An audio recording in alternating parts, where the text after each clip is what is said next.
Так, ГБЦ К4М. Значит, здесь поступило в ремонт. Проблемы с постелью распредвала. То есть надо будет сейчас померить, посмотреть распредвалы. Значит, постель в каком состоянии по низу. Вроде проблем нету. Прогорело ГБЦ. Делали здесь, видно, что деланный здесь низ шлифованный. После шлифовки, возможно, появилась проблема с давлением. С давлением лампа начала на горячую моргать. С сальников течь масла была, с сальников распредвалов. То есть поэтому сейчас мы все посмотрим и будем решать, что с ней делать. Так, сейчас мы проверим прям по месту, по факту промерим низ. Вот сразу видно, что низ ровненький, судя по тому, как ложится линейка.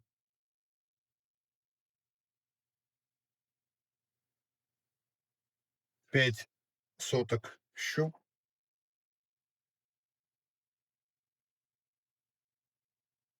Никаких проблем пока нету по низу. Вот недавно деланный низ, шлифованный. Сейчас важно будет посмотреть вверх. Низ еще смотрим. Сейчас переворачиваем, снимаем крышку распредвалов, вытаскиваем распредвала. Вот прошлифованный стол, и она прилипает как на магните сюда. Так, сейчас смотрим. Так, видим здесь выработка.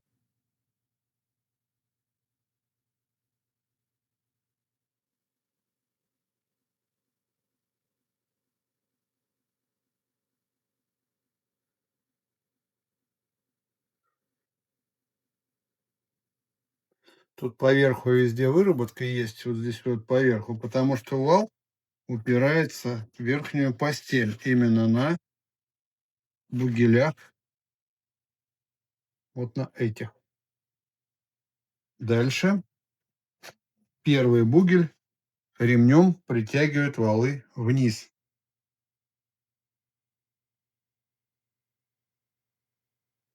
Сейчас интересно посмотреть. Валы пока не поднимаем.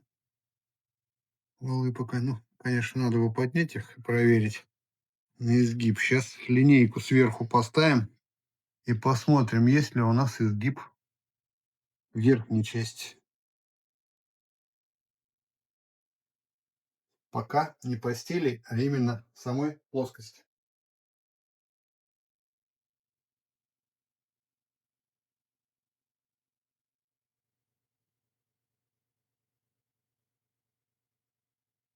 Так, щуп.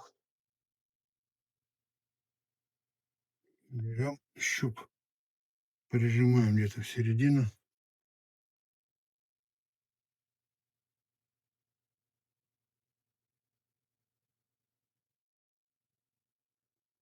Искривление есть, но мы сейчас его...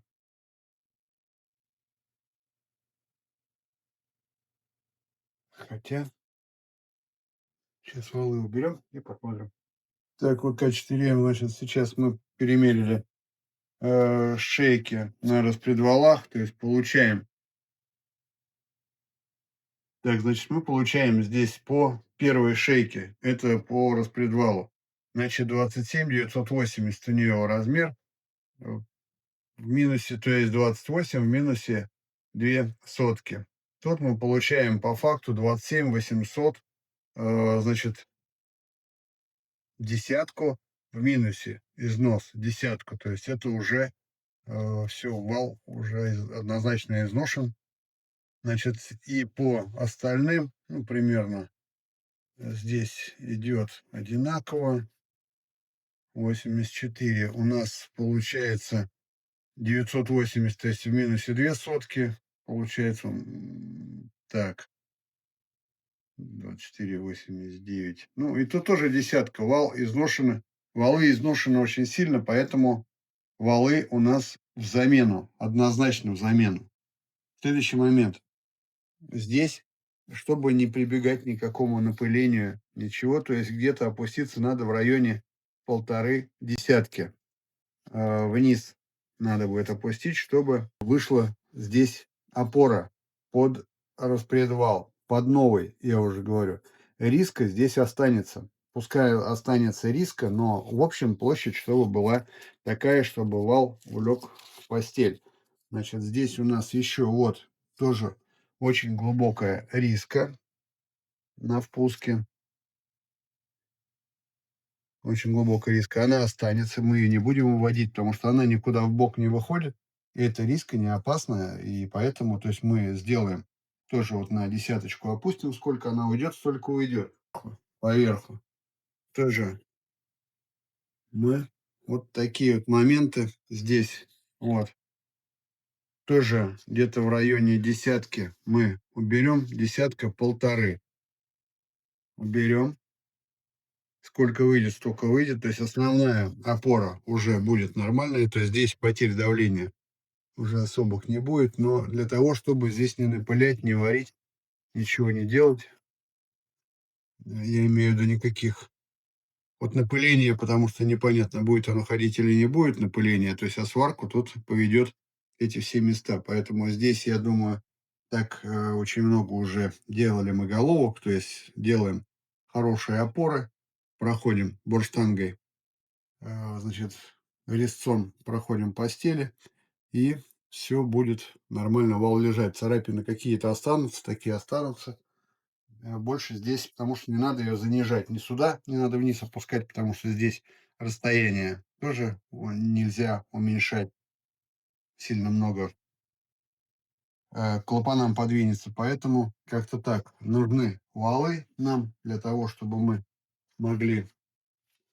Так, это у нас вал впуск. Сейчас мы посмотрим. Вот даже видно, сколько проваливается вал здесь.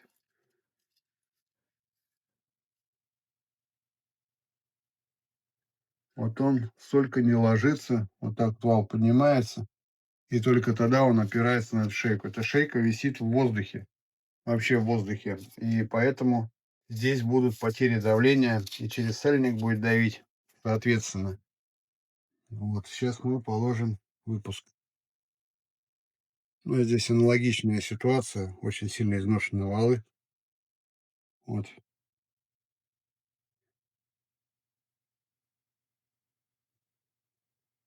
Когда вал отцентруется здесь, когда он ляжет на переднюю шейку, весь будет лежать в постели, сальники будут хорошо держать. И даже если царапина какая-то будет, это уже будет не так критично, как сейчас вал болтается. И просадка по давлению, соответственно, здесь будет, потому что здесь потери давления очень большие. Так, ну и здесь сейчас отправим ссылку, когда валы такие нам приходили. Надо будет обязательно проверить, но проверить уже по месту. Только можно будет, чтобы вот эти отверстия масляные были по центру, потому что были такие валы, вот сейчас совпадает она посерединке прямо ложится. А были такие отверстия, просверленные в бок, то есть они даже постель не задевали. И поэтому эти валы, если поставить, то давления не будет точно никакого. Вот, и смазываться не будет шейка. Поэтому этот момент, когда валы возьмете, еще проверим на предмет того, чтобы все было просверлено четко, соосно.